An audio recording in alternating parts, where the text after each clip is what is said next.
Super six అయితే పేర్కొనడం జరిగింది.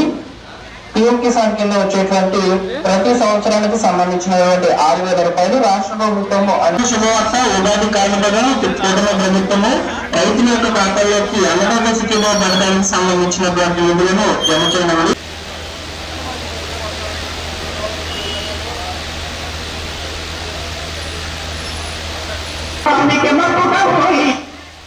వ్యవసాయ శాఖ ఇన్ఫర్మేషన్ ఇవ్వగలరు. వాళ్ళందరూ కూడా బయట రోడ్ల మీద చాలా మంది ఉన్నట్లు గమనించారు మా అధికారులు. కాబట్టి వాళ్ళని లోపల పిలిపించమని కోరుకుంటున్నారు. మరి మైక్ సౌండ్ వాళ్ళ దాకా వినిపించినట్లయితే దయచేసి రోడ్డు మీద ఉన్నటువంటి రైతు సోదరులు లోపలికి. প্ৰধানমন্ত্ৰী ডাঙৰীয়াই নুমলীগড়লৈ গৈ বাঁহৰ পৰা ইথানেল নিৰ্মাণ কৰিব পৰা বায়' ৰিফাইনেৰী শুভ উদ্বোধন কৰিছিল। আজি को किफायती खाद पहुंचाने के लिए उर्वरक सब्सिडी के माध्यम से किसानों को लगभग 15.5 लाख करोड़ रुपए का समर्थन दिया गया। पिछले 12 वर्षों में कृषि बजट में अभूतपूर्व वृद्धि हुई है।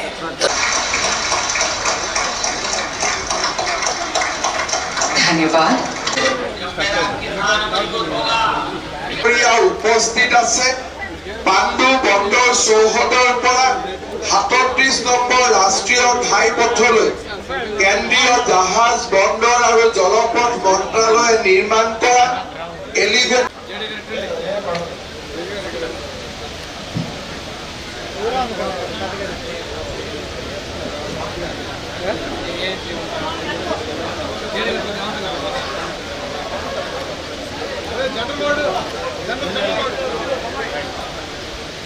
అదేవిధంగా గౌరవ కలెక్టర్ గారు స్థానిక శాసనసభ్యులు గారి చేతుల మీదుగా ఈరోజు ఇవ్వడం జరుగుతూ ఉంది. ఈ కార్యక్రమం సుబ్రహ్మణ్యం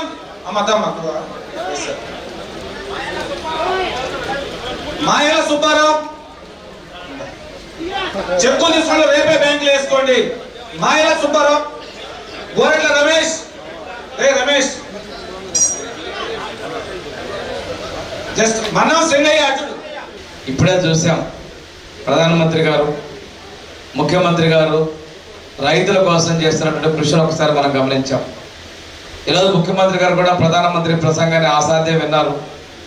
ఈ రాష్ట్ర అభివృద్ధి కోసం కేంద్ర సహకారంతో ఈరోజు రాష్ట్రంలో ఉన్నటువంటి శ్రీ నారా చంద్రబాబు నాయుడు గారి సారథ్యంలోని తెలుగుదేశం, జనసేన, బీజేపీల ఎన్డీఏ ప్రభుత్వం ఇచ్చిన హామీలని నెరవేరుస్తూ పోతున్నాం. ఒకసారి చూస్తే కేంద్ర ప్రభుత్వం ఇచ్చేటువంటి 6,000 అదనంగా 14,000 రూపాయలు కలిపి భారతదేశంలోనే ఇంత పెద్ద మొత్తంలో 20,000 రూపాయలు రైతులకు ఇస్తున్నటువంటి ఏకైక ప్రభుత్వం అన్నదాత సుఖీభవ పీఎం కిసాన్ ఇస్తున్నటువంటి ఏకైక ప్రభుత్వం నారా చంద్రబాబు నాయుడు గారి సారథ్యంలోని తెలుగుదేశం సారథ్యంలోని ఎన్డీఏ ప్రభుత్వం అని చెప్పేసి మేము తెలియజేస్తా ఉన్నాం.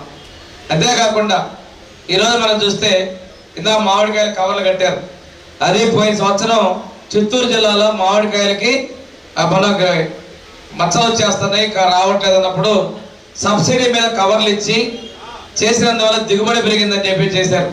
ఆ విధంగా ఎక్కడ కష్టం ఉన్నా అక్కడ రైతులకు అండగా మన ముఖ్యమంత్రి గారు ఉన్నారు. మన దగ్గర నాగులపులపాడు మండలంలో పర్చూరి ప్రాంతంలో నల్లబర్లిని 230 కోట్ల రూపాయలు పెట్టి నేరుగా ప్రభుత్వం కొనుగోలు చేసినటువంటి పరిస్థితి మనం చూసాం. ఇంతేకాకుండా డ్రోన్స్ ద్వారా ఈరోజు కొత్తగా పెట్టినటువంటి మన మండలానికి ఒక డ్రోను డిఆర్డిఏ ద్వారా అగ్రికల్చర్ శాఖ ద్వారా కూడా ఇవ్వడం జరిగింది. ఈరోజు చూసుకుంటే మన ఇప్పుడే విజయ్ కుమార్ గారు మన సంతనూరుపాడు వర్గంలో ఎంత మొత్తంలో నిధులు ఇవ్వడం కూడా ఒకసారి 15 కోట్ల రూపాయలని అందించడం కూడా 2,700 మందికి ఇవ్వడం జరిగిందని తెలియజేశారు. ఒకసారి చూసుకుంటే ఆగస్టు 2వ తారీఖు దర్శిలో మొట్టమొదటిసారిగా ఈ కార్యక్రమాన్ని గౌరవ ముఖ్యమంత్రిగా ప్రారంభించారు. ఆ రోజు విపరీతమైన ఎండ, ఆయన పక్కన వాళ్ళందరూ కూడా పక్కకెళ్ళి చెట్టు దాచుకుంటే ఆ ఎండలో కూడా ముఖ్యమంత్రి ఉండి ఒక రైతు బిడ్డగా రైతుల కష్టాల కోసం వచ్చాను, ఎండను ఒక రోజైనా నేను భరిస్తానని చెప్పేసి ముఖ్యమంత్రి గారు ఎండలోనే ఆ రోజు ఉండి ఇది కార్యక్రమాన్ని చేశారు. ఈ రోజు 3వ విడతలో 2,676 కోట్ల రూపాయలని రైతుల అకౌంట్లో ఇస్తూ మొత్తం 8,989 కోట్ల రూపాయలని రైతుల అకౌంట్ లో జమ చేసినటువంటి ప్రభుత్వం ఎన్డీఏ ప్రభుత్వం, చంద్రబాబు నాయుడు గారి సారథ్యంలోని ప్రభుత్వం అని చెప్పేసి మీకు తెలియజేసుకుంటూ ప్రతి రైతు కష్టంలో కూడా మేము ఉన్నామని చెప్తున్నాను. ఎరువుల విషయంలో యూరియా కొరతలు ఆర్టిఫిషియల్ గా సృష్టించిన అది ఎరువులు సక్రమంగా అందేదానిలో కావచ్చు, విత్తనాలు అందే విషయంలో కావచ్చు, అదేవిధంగా అమ్మకాలు కొనుగోలులో రైతులకు ఎలాంటి ఇబ్బంది లేకుండా చేసే దానికోసం ముఖ్యమంత్రి గారు కంకణబద్ధులై ఉన్నారని తెలియజేసుకుంటూ ఇలాంటి ప్రభుత్వానికి మీ ఆశీస్సులు కావాలి. ఎందుకంటే అక్కడ ప్రధానమంత్రి గారు మనకి 6,000 అంటే ఒక 1 ఇయర్లో 6,000లో లాస్ట్ విడతగా ఇచ్చినటువంటి 2,000, అదేవిధంగా గవర్నమెంట్ నుంచి ఈ సంవత్సరంలో ఇస్తున్నటువంటి 6,000 ఇవి చాలా ప్రధానమైనవి. కాబట్టి లేట్ అయినా కానీ రైతులందరూ కూడా ఇది రైతులకి చాలా ఉపయోగమైనటువంటి ప్రోగ్రాం కాబట్టి మనము వారి యొక్క సందేశాలు మనం వినడం జరిగింది. సీఎం గారు చాలా సుదీర్ఘంగా రైతు సంక్షేమం కోసం ఏం చేస్తున్నాం అనేది చాలా క్లియర్గా మనకి చెప్పడం జరిగింది. అదేవిధంగా ఒక దగ్గర దాపు 2,000 మందిని రైతు కుటుంబానికి ఇచ్చారని సందర్భంగా తెలియజేస్తా ఉన్నాను. ఇటు పోలవరము, అమరావతి, వెలుగొండ ప్రాజెక్టు మన కాన్స్టిట్యున్సీలో మన ప్రభుత్వం వచ్చిన తర్వాత గుల్లకమ్మ గేట్లు రిపేర్లు చేసి దాని తర్వాత వరదలు వచ్చినప్పుడు ఎక్కడ నష్ట రాకుండా అటు జంతువులకు కానీ ఇటు మనుషులకు కానీ ఎవరికి రాకుండా జిల్లా కలెక్టరు యంత్రాంగం మనం అందరం చేసిన విషయం మీ అందరికీ తెలుసు. అదే కాకుండా అనేక రోడ్లు, ఎందుకంటే రైతులకి రోడ్లు చాలా అవసరం ట్రాన్స్పోర్ట్ చేయడానికి. ఇక్కడ మన రోడ్లు ఇవన్నీ బాగా చేస్తూ ఉన్నాం.